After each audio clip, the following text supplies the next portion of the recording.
Bom, a minha palestra é narrativa, a história que os jogos podem contar. Por que a gente trouxe isso? Porque a narrativa ela é um elemento muito importante nos jogos e, às vezes, é um tanto quanto desvalorizado. Assim. Quando a gente começa a estudar jogos, a gente descobre que existe uma certa, digamos, um certo conflito. Você vai ter pessoas que vão falar para ti que você tem que se preocupar só com a mecânica de jogo e a narrativa é irrelevante. E vão ter pessoas que vão falar que você tem que pensar primeiro na narrativa para depois ir para a mecânica. Claro que muita gente, às vezes, prefere jogos com mais ação e menos narrativa, não gosta muito de texto, essas coisas. Mas, hoje em dia, tem digamos assim, o mercado para jogos com narrativa cresceu bastante. Então, a gente tem sucessos assim como Last of Us, agora saiu o próprio Baldur's Gate, então tem vários jogos que estão, digamos assim, despontando, que eles têm um forte deles, eles têm uma ação, você tem né, todos os outros elementos de jogo, mas você também tem uma narrativa, digamos assim, muito importante, né?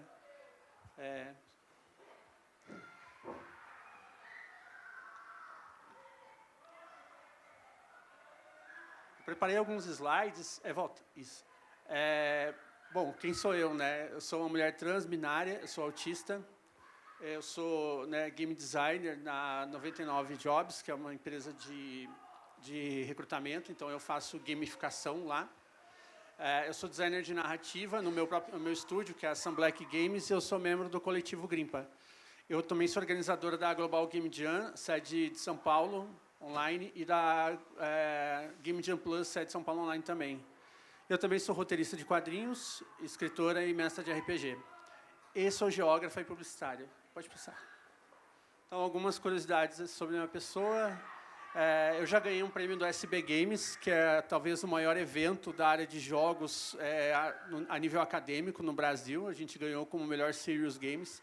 Serious Games seriam jogos educativos, jogos que têm alguma coisa além de apenas diversão. Tá? Agora, recentemente, fui terceiro lugar na Game Jam da Semana Geek, que teve aqui em São Paulo. Eu já fiz vários jogos sozinha. Então, tem um jogo que eu fiz só com fotos. Eu tirei fotos durante um ano inteiro. E, quando chegou na Game Jam, eu fiz o jogo só com aquelas fotos que eu usei. Não teve arte, não teve artista, só teve as fotos. Outras coisinhas que, enfim, eu fui vice-campeão brasileiro de Kendo, isso já faz algum tempo. Já fui campeão de tênis de mesa também. Já fui cosplayer e eu já tive uma banda de J-Rock e uma banda punk. Enfim, só para vocês me conhecerem um pouco melhor. Tá, como a gente ficou com o tempo meio curto, eu vou ter que correr alguns assuntos, então eu vou focar naquilo que eu considero mais importante. Tá? Quando a gente fala de narrativa, não é uma coisa solta, ela precisa ter uma estrutura. Tá? Você vai criar uma história, não é só você chegar lá e começar aquele básico, era uma vez. Não, você tem que ter uma estrutura. Tá? A estrutura mais clássica, mais comum, é você dividir em 4 partes, ou 3 partes, mas aqui está dividido em 4. Então, a introdução, tá, que é quando você começa a contar a história, os elementos iniciais da história, o mundo onde se passa a história, os personagens, quem eles são, o que eles fazem na vida deles. O desenvolvimento, que é basicamente o desenrolar da história. Digamos assim, vamos criar uma história aqui rapidinho, um exemplo aqui. O personagem está lá, então a introdução, o personagem está lá numa vilinha que ele vive com a família dele. Então, aí vai mostrar onde é a vilinha, como que eles vivem, quem é a família, quem são os personagens. O desenvolvimento, aconteceu sei lá, aconteceu uma nevasca, caiu uma neve lá e agora as pessoas não estão conseguindo sair da vila. Aí, isso aí já seria o desenvolvimento. Aí ele vai tentar ajudar porque tem uma pessoa doente que precisa de ir no médico, algo assim. Então, aí eles vão tentar, sei lá, tirar a neve da estrada. Aí teve uma avalanche. E aí, no momento que eles conseguirem escapar disso, digamos, seria o clímax, aquele quando acontece algo marcante, alguma coisa que realmente vai mudar a história. E aí, o final, o desfecho, digamos que é levar essa pessoa até o médico e ela foi curada. Então, seria assim, basicamente, criando uma história agora, aqui, assim, do nada. Seria algo assim, só para poder ilustrar. Pode passar. Bom, existem outras estruturas, tá? Eu não vou me alongar muito, porque são muitas, são bem específicas, mas tem várias formas de contar uma história. Então, você pode contar uma história, por exemplo, isso é muito comum numa linha direta, assim, numa linha reta, do início ao fim. Tá? Isso a gente chama de estrutura linear ou cronológica. Tem o flashback, que é você fazer com que o personagem fique relembrando momentos do passado. Isso tem muito em Naruto. Não sei se alguém gosta de anime. Naruto acontece muito isso. Toda hora está lá. Naruto vai enfrentar não sei o quê, aí ele lembra lá dele no balanço lá e toca aquela música triste. Toda hora, toda hora. Então, o nome disso é flashback, é retrocesso. É lembrar de coisas do passado para trazer algum sentimento, alguma emoção para o personagem no momento atual. Tem o flash forward, que é basicamente o contrário do flashback, então vai mostrar eventos do futuro, ao invés de mostrar as coisas do passado. Tem a estrutura não linear, que isso é um caos. Às vezes, assim, é um pouco difícil de entender para a pessoa que não está acostumada, então tem obra que, às vezes, mostra o personagem lá na frente, um acontecimento, aí mostra no passado, aí mostra num outro futuro mais adiante, aí mostra mais no passado, então fica fazendo aquele jogo de ida e volta, assim, né? Então, tem vários jogos que fazem isso também. BioShock é um exemplo. Aí a gente tem estrutura em moldura, que é uma história dentro de uma história. Então, às vezes, eu vi vários filmes assim, por exemplo, o personagem está contando uma história. Tem um filme que eu gosto muito chamado Big Fish, né, o Grande Peixe, que o personagem ele está contando uma história. Então, começa a história do personagem contando uma história. Então, aí o filme mostra toda a história que ele está contando para depois voltar no personagem. Então, isso é até bastante comum. Tem a narrativa epistolar, que consiste em uma história contada através de documentos. Então, a pessoa está lendo um diário que ela encontrou, aí naquele diário tem uma história. Isso tem vários jogos que também apelam para esse tipo de estrutura. Então, narrativa múltiplos pontos de vista. Eu gosto muito desse estilo de narrativa, porque você consegue ter uma visão melhor, geral, da história, porque você está vendo por diversos olhos de vários personagens diferentes. Então, isso é muito legal. Tem a circular, que é a história, ela faz uma volta, né? Então, ela faz um círculo, então ela volta ela termina onde começou. Tá? Que mais? Pode passar. Quando a gente fala de estrutura narrativa, a mais conhecida, mais famosa, mais utilizada e que eu, particularmente, estou cansado de ver, é a Jornada do Herói. Tá? A Jornada do Herói ela é utilizada até no meio empresarial, assim, para várias coisas. A Jornada do Herói ela foi criada, desenvolvida pelo Joseph Campbell, que ele fez um estudo das diversas mitologias que existem no mundo. Então, ele pegou lá vários heróis de várias mitologias, ou seja, a grega, romana, nórdica, egípcia, e ele descobriu que todas essas jornadas desses heróis elas tinham algo em comum. E ele fez isso, publicou isso no livro dele, ele mapeou o que era esse algo em comum. Então, é algo meio parecido com o que eu falei, né? Digamos assim, o personagem está lá no mundo comum, lá numa vilinha, no bairro dele, na casa dele, em algum lugar, e vai acontecer alguma coisa que vai fazer com que ele precise, digamos, sair uma jornada, uma aventura. Vai ter um momento que ele vai pensar, não vou, não quero, que é a recusa do chamado, né, que está lá naquele gráfico. Aí ele vai ter alguém, às vezes um ancião ou alguma pessoa importante que vai dizer para ele, não, você precisa ir, você tem que ir lá fazer tal coisa. E aí vai indo, ele vai sair desse lugar de segurança dele, desse lugar de conforto. Então, ele chama isso de a travessia do primeiro limiar. Então, ele vai deixar esse lugar que ele vive, que ele está ali acostumado, vai sair nessa aventura. E por aí vai, ele vai passar a ter uma parte que chama do ventre da baleia, que é onde ele vai encontrar aliados, vai encontrar os inimigos. Aí tem a aproximação da caverna oculta, que é o que quer dizer com isso? Ele vai chegar num momento, em algum lugar, que vai ter algum mistério, alguma situação que ele vai, digamos assim, precisar, ele vai ter que conhecer algo novo, vai ter que enfrentar algo novo do qual ele não faz ideia. Aí a aprovação, ele vai ser testado, e, enfim, aí tem a recompensa, que depois que ele é testado, ele decide. Então, tem um filme antigo do Indiana Jones que ele vai procurar lá o cálice sagrado, que diz que é onde Jesus tenha tomado vinho com os seus apóstolos. Aí ele vai lá, tem uma aprovação, tem um monte de cálice dourado, assim, uns cálices bem com pedras encravejadas, diamante e tal. E aí a aprovação suprema, ele tem que decidir qual que é o verdadeiro cálice. Se ele tomar do cálice errado, ele morre. E aí ele olha, ele vê um cálice super simples, assim, de carpinteiro, e ele escolhe aquele. E o outro cara vai e toma no cálice errado. Então, essa é a parte da aprovação. E, enfim, aí a recompensa, né? Então, é o caminho de volta. Quando ele vai voltar para a vila, ele volta, a ressurreição. Então, ele volta como se ele fosse uma pessoa renascida, uma pessoa nova, porque essa jornada toda transformou ele. Isso vale muito para a vida da gente. A gente pensar, conforme o passar dos anos, a gente vai mudando. A gente nunca é a mesma pessoa, né? A gente sempre é uma pessoa nova. Vai passando o tempo, a gente vai mudando. Então, essa jornada é muito sobre isso. O herói, ele sai de uma forma e quando ele volta de outra forma. Ele volta uma pessoa nova, né? Enfim, pode passar. Existem outras narrativas, tá? Essa da jornada do herói é muito comum em filmes da Marvel. Se vocês pegar qualquer filme da Marvel, com exceção do Eternos, todos os filmes da Marvel têm jornada do herói. Então, vamos pegar lá o do Homem-Aranha, quando morre lá a tia lá. Eu espero que não esteja dando spoiler para ninguém. Quando morre a tia May, ele fica naquele momento de provação. E o que ele vai fazer? Ele vai desistir. Então, se vocês observarem com calma, vocês vão encontrar a jornada do herói em todos os filmes da Marvel, tá? É básico. A maioria dos filmes de ação, aventura, tem jornada do herói.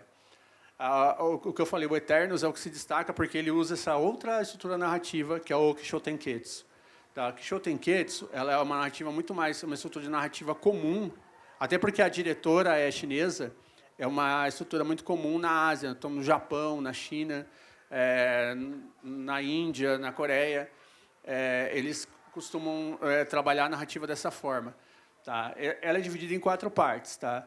A introdução, a mesma coisa que a gente já comentou, mas nunca adentra muito profundamente. O desenvolvimento também não é uma coisa tão profunda. Aí, no momento de virada, que é quando acontece alguma coisa que vai mexer com a realidade dos personagens e tudo mais, que aí sim você vai ter uma mudança mais efetiva. E vem a conclusão. Então, não necessariamente tem um conflito. Então, mesmo quando a gente fala, mas os caras lutam lá, não sei onde no filme. Sim, mas não é uma coisa conflituosa, não é um conflito, não é focado só no conflito. O conflito é menos importante, é menos relevante. Por isso eu gosto muito. A boa parte dos animes tem isso aqui. Muitos animes têm isso aqui. Mangá, anime, tem essa estrutura.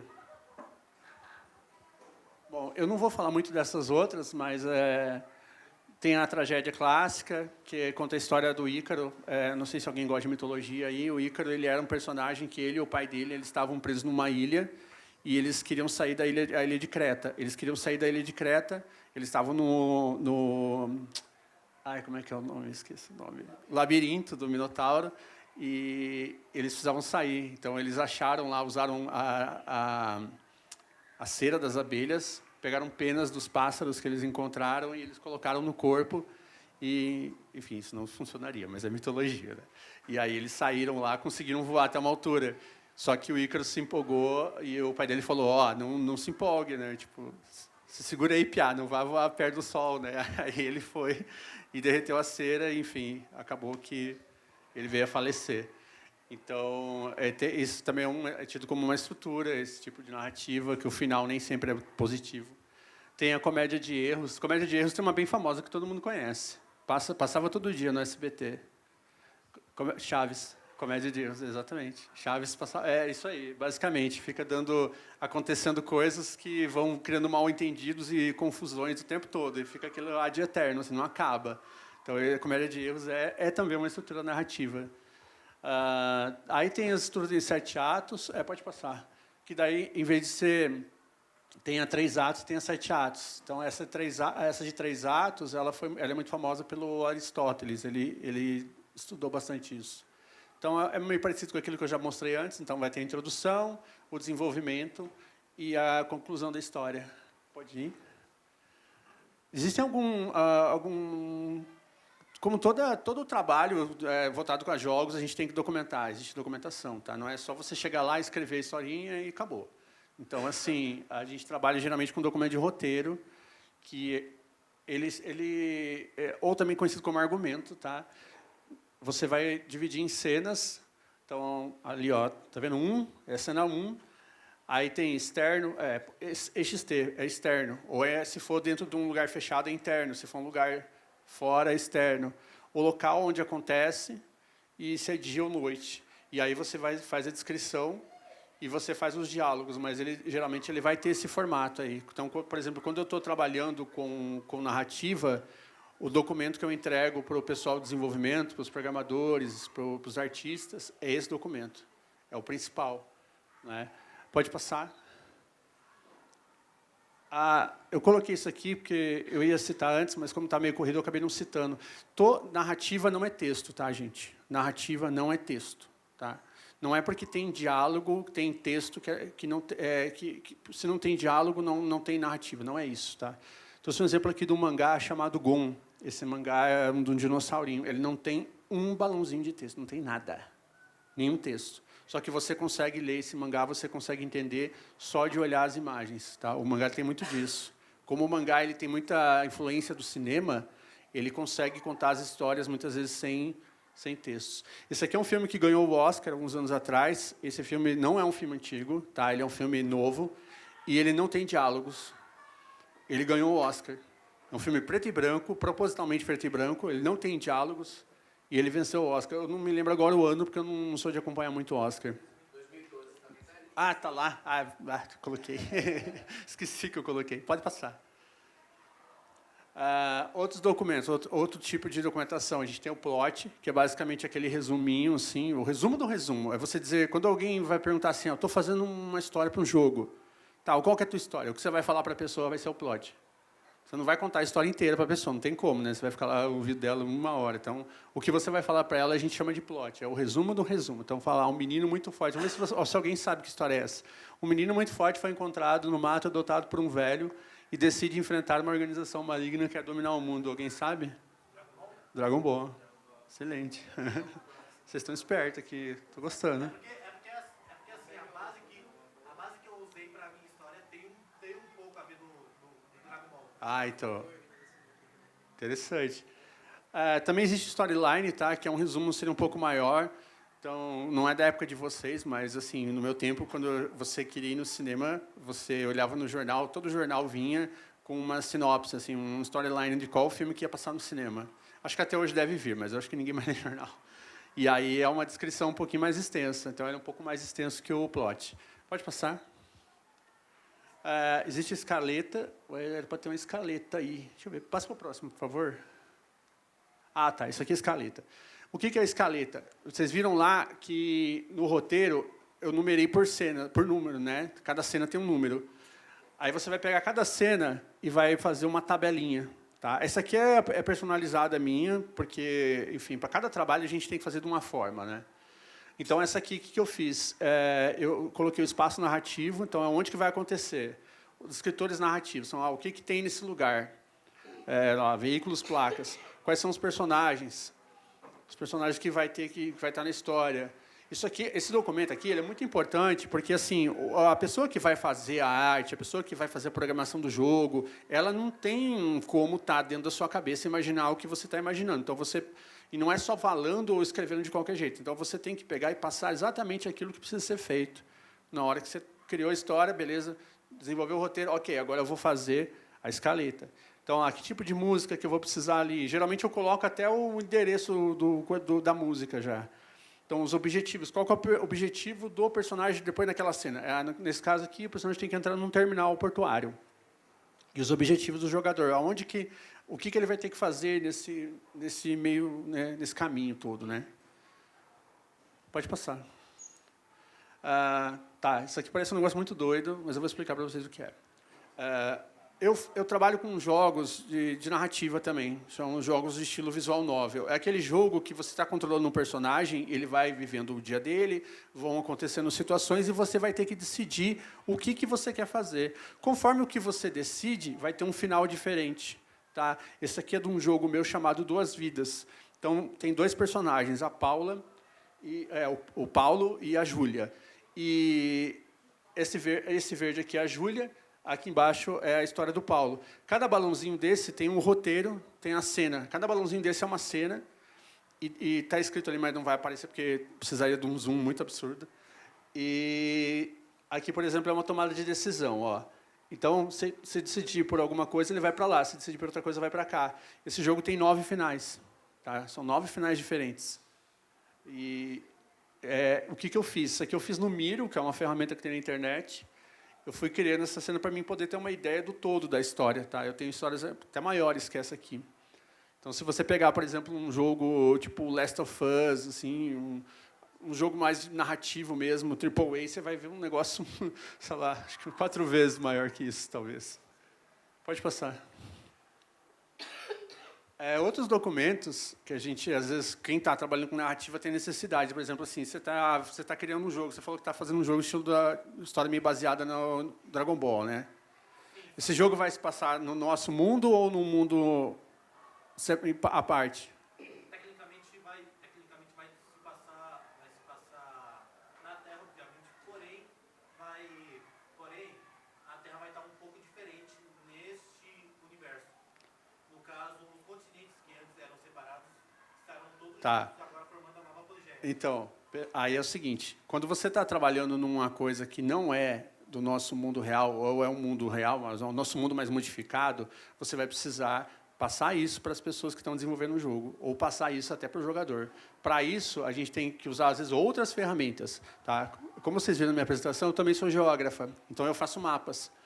Nesse caso aqui, era um cliente meu, eu fiz todo o mapa de vários continentes. Então, tem um mapa mundi, esse aqui é só um dos continentes que eu fiz, tá? Esse mapa foi eu que fiz. Tá? Ele está virado, ele está de lado, porque ele está dentro de um atlas. Eu fiz um atlas. É tipo como se fosse uma Wikipédia, para quem não sabe o que é um atlas. Tá? Então, você tem lá divisão por países, reinos, aí eu criei lá a economia de cada reino, como que é a população de cada reino. Eu fiz basicamente um atlas. Eu criei um mundo do zero, com o continente, fiz um mapa de cada vilarejo, as capitais, as cidades importantes, as rotas comerciais, tudo. O que vocês puderem imaginar, eu fiz nesse mundo. Tá? Então, às vezes, a gente vai ter necessidade de fazer isso, um atlas. Se você tem criaturas mágicas, tem animais diferentes, tipo um Pokémon da vida, assim, você tem, às vezes, que fazer um bestiário, que é você criar... Isso aqui eu também tive que fazer. Eu criei um monte de animais que não existem para povoar esse mundo que não existe, então eu tive que fazer um bestiário.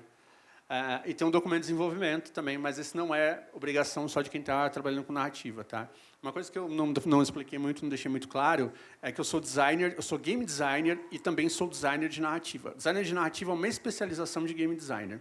Eu comecei como roteirista, né, que o pessoal é que em jogos a gente fala tudo em inglês, né, então o pessoal chama geralmente game writer, né? E depois eu passei para designer de narrativa. Então, tem documentos que é de responsabilidade do game designer, tem documentos que é de responsabilidade do designer de narrativa. O doc de desenvolvimento é de responsabilidade da equipe toda. Tá? Geralmente, a gente tem o GDD também, que é o Game Design Document, que é o documento de game designer, que é a responsabilidade do game designer. Pode passar. Para a gente poder ilustrar, assim, colocar a narrativa, poder passar ela, mostrar para as pessoas como que ela está estruturada, como que vai ser, vocês viram aquele negócio que eu fiz do Miro, né? Mas tem ferramentas próprias para isso. Tá? Então, existe o Twine, inclusive eu já fiz jogos, dá para fazer jogo só nele, um jogo narrativo, dá para você fazer um joguinho inteirinho no Twine. Ele é de graça, você acha facinho na internet. Tá? Então, você vai linkando as imagens, aqui as cenas, e o diálogo ao qual elas pertencem. Aquele ali é o Artsy Draft, esse aqui é gratuito, aquele lá é pago. Eu também uso aquele lá. O Artsy Draft, ele, digamos assim, ele é um pouco mais complicado, você precisa entender um pouquinho de código para poder trabalhar nele, mas ele faz a mesma coisa. Você estrutura os diálogos e você consegue fazer as bifurcações, que é para onde a história vai desenvolver. Você consegue mostrar nele também. Ele é bem legal. Aí existem outros softwares, outros serviços, né? Aquele mapa que vocês viram, eu fiz num site chamado Incarnate, tá? Tem um site chamado draw.io, né, desenho.io. Esse draw.io é legal para você, porque assim, eu não sou desenhista, eu só sei fazer pixel art. Então, aqueles bonequinhos que vocês viram pixel art lá, a primeira foi eu que fiz, sou eu. Mas eu não sei desenhar muito bem. Então, eu usava o draw.io para me mostrar as ideias para o pessoal da equipe que estava trabalhando comigo. Aí tem o Celtics, também para trabalhar com roteiro de jogos, Celtics Game. E o Google Docs, que é o que a gente mais usa. Assim. Até as maiores empresas do Brasil de jogos, as maiores, você pensa assim, os caras estão usando uma ferramenta absurda. Não, os caras estão usando o Google Docs. Pode passar. Opa. Pode passar, acho que tem um problema nesse aí. Bom, até é isso. Esse aqui eu queria mostrar para vocês, são alguns jogos, alguns dos meus jogos, eu tenho bem mais jogos que isso. eu coloquei aqui. Se vocês quiserem saber mais sobre mim, acompanhar meu trabalho, redes sociais, essas coisas, vocês encontram no meu site, que é Melina Juraski. É Juraski, mas fala Juraski. Tá? Não tem nada a ver com um filme de dinossauro, por favor. Eu ouço essa piada desde que eu existo. Desde que o filme existe, né? Então, esse é meu site. Aqui são alguns dos meus jogos. Esse aqui é o Baphomet Adventures, que é o meu mascote. Ele está aqui na minha mochila. Aqui. Cadê meu? Vocês viram que eu sou uma pessoa um pouquinho trevosa, tá? Então, eu tenho meu mascote, que é esse aqui, é o Bafominho. Eu ganhei de presente ele. Por que eu trouxe ele? Para mostrar. Eu fiz um jogo dele. Então, durante um ano, todo lugar que eu ia, eu fazia foto dele. E eu fui fazendo várias fotos. Então, fui na Liberdade, levei o Bafominho, fiz uma foto do Bafominho na Liberdade. Depois, quando chegou a Game Jam, o que eu fiz? Eu juntei todas essas fotos e criei uma história só com ele. Então, para vocês terem uma ideia, que fazer uma história, fazer um jogo, às vezes, se você não sabe fazer arte, você improvisa. Eu estava sem artista, porque a artista ia ser mentora, inclusive a Ceci esteve aqui, ela é minha sócia no estúdio. E aí ela ia estar mentora, ela não ia poder participar. Eu falei, eu vou ficar sem artista, como é que eu vou fazer um jogo? Ferrou. Eu falei, vou fazer foto do Bafominho. Enfim, esse jogo fez bastante sucesso. Até fui contratada para um emprego graças a esse jogo. Meu chefe falou assim, fui fazer entrevista. Eu falei, mas aí quando é que você vai dar o resultado, né? Se eu passei ou não na entrevista. Ele falou, não, você já passou, na verdade. Eu vi teu jogo do Bafominho, eu achei muito criativo.